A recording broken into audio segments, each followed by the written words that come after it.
یہ اداسی کہاں سے آتی ہے؟ جو ہی یہ جملہ ذہن میں آتا ہے تو جون ایلیا ذہن میں آ جاتے ہیں کہ وہ کہتے ہیں کہ روح پیاسی کہاں سے آتی ہے، اور بڑا خوبصورت ان کا ایک مصرع ہے کہ تو ہے پہلو میں پھر تیری خوشبو ہو کے باسی کہاں سے آتی ہے۔ یہ بہت اہم ٹکڑا ہے، اگر اس پر ہم غور کریں تو ہمیں اندازہ ہوتا ہے ایک بات کا، اور بڑے اچھے سلیقے سے اندازہ ہوتا ہے کہ اداسی کا تعلق آپ کے باہر سے نہیں ہے، اداسی کا تعلق آپ کی ذات کے ساتھ ہے۔ آپ گھر میں بیٹھے بیٹھے جب گم ہو جاتے ہیں تو بیٹھے تو گھر کے اندر ہی ہوتے ہیں، تو آپ کے اندر کے گھر کو کہیں نہ کہیں کوئی مسئلہ آیا ہوا ہوتا ہے، اور جب آپ کے اندر کے گھر کو کہیں نہ کہیں کوئی مسئلہ آیا ہوا ہو تو اس کا مطلب کیا ہوتا ہے؟ اس کا ایک ہی مطلب ہوتا ہے کہ آپ اپنی ذات کے اس حصے کے ساتھ جا کر کنیکٹ ہو رہے ہیں جس کا تعلق اداسی کے ساتھ ہے، اور اداسی مایوسی سے نکل کر آتی ہے، اور مایوسی کب آتی ہے؟ جب آپ کا اپنے رب کے ساتھ رابطہ منقطع ہوا ہوتا ہے آپ کی طرف سے۔ میں نے رب کے ساتھ تعلق رکھنے والوں کو کبھی نہ اداس دیکھا ہے نہ مایوس دیکھا ہے، تو ایک بہترین ٹوٹکا ہے یہ۔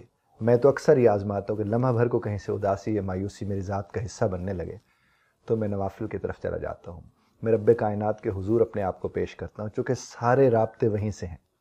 جب آپ کا رابطہ اس ذات کے ساتھ جڑ جاتا ہے تو پھر کہاں کی مایوسی اور کہاں کی اداسی، چونکہ آپ ایک ایسی ذات کے ساتھ جڑ رہے ہوتے ہیں جس کے پاس آپ کے ہر مسئلے کا حل موجود ہے۔ بس یہ ہے کہ رابطہ آپ نے کرنا ہوتا ہے۔ اور کچھ لوگ کہتے ہیں کہ جناب اداسی آپ کے ایکسٹرنل معاملات ہیں، ادھر ادھر کے آپ کے کنٹرول میں تو ہے ہی نہیں۔ جب وہ آپ کے کنٹرول میں نہیں ہیں چیزیں آپ کے ارد گرد، تو اس لیے ہم مایوس ہوتے ہیں۔ میں تو اپنے آپ کو دیکھ لوں، میں تو معاملات سارے دیکھ لوں۔ اب مثلاً ایک اگر بیوی بیٹھ کے یہ کہتی ہے کہ میرے شوہر کے جو باہر کے معاملات ہیں اور جو میرے ساتھ اس کا رویہ ہے، میں اس کو آخر کتنا برداشت کروں، تو یہاں جملہ آتا ہے کہ کون برداشت کرتا ہے اور کس کے لیے برداشت کرتا ہے۔ جب ہم دوسروں کی بنیاد پر برداشت کرتے ہیں تو ہم برداشت تو نہیں کر رہے ہوتے۔ میں جب اپنے لیے برداشت کروں گا تو میں اور طرح سے چیزوں کو دیکھوں گا، جب میں کسی اور کے لیے برداشت کروں گا تو پھر تو میں برداشت تھوڑی کر رہا ہوں گا۔ اور میں نے کئی مرتبہ دیکھا ہے کہ لوگ جب طریقے آزما رہے ہوتے ہیں چیزوں سے نکلنے کے، وہ کہتے ہیں میں نے یہ بھی کر کے دیکھا، میں نے یہ بھی کر کے دیکھا، میں نے یہ بھی کر کے دیکھا، اور اس میں دیکھا بڑا امپورٹنٹ ہے۔ یہ جو کہتے ہیں نا میں نے یہ بھی کر کے دیکھا، تو یہ وہ لوگ ہوتے ہیں جو نتیجے کے لیے عمل کی طرف جا رہے ہوتے ہیں۔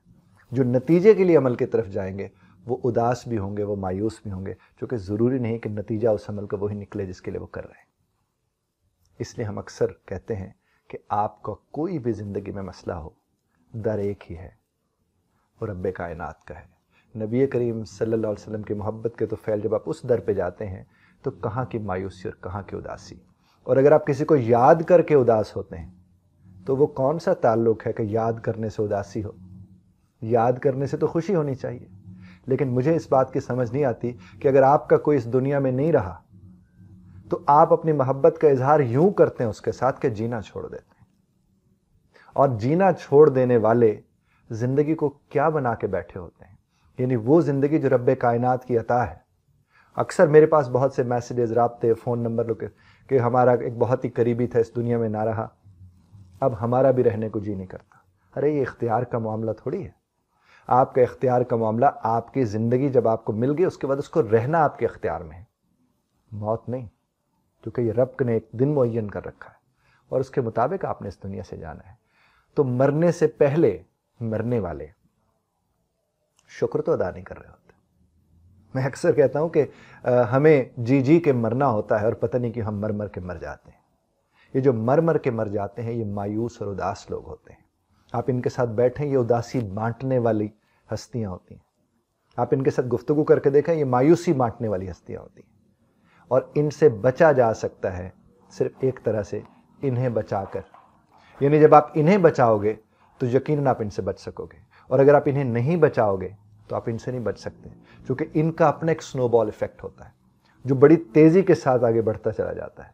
اور ہمیں یہ بات دیکھنی ہے کہ تو ہے پہلو میں پھر تیری خوشبو ہو کے باسی کہاں سے آتی ہے۔ یعنی جس کے آپ قریب بیٹھے ہیں، اگر آپ کو اس کا قرب نصیب نہیں ہو رہا تو اس کا نتیجہ کیا ہوگا؟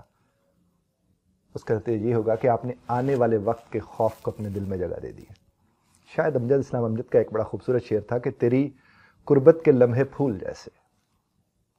اب اگر یہیں تک رہ جاتے تو بات اچھی تھی، لیکن اگلا مصرع سنیے گا، وہ فرماتے ہیں کہ تیری قربت کے لمحے پھول جیسے، مگر پھولوں کی عمر مختصر ہے۔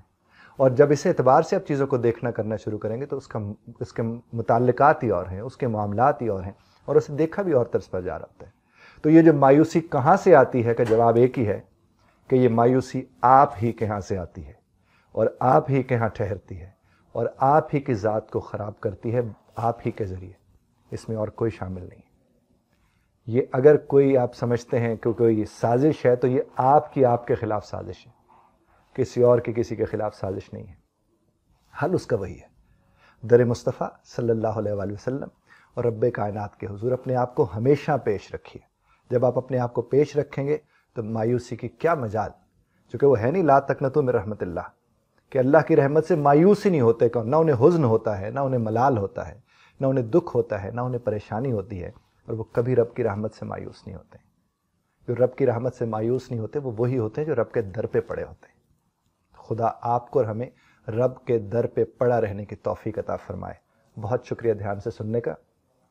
بات تو نظر نہیں آ رہی ایسی، لیکن پھر بھی اختلاف رائے کا حق آپ محفوظ رکھتے ہیں، بغیر طرز اختلاف رائے کا خیال رکھیے گا۔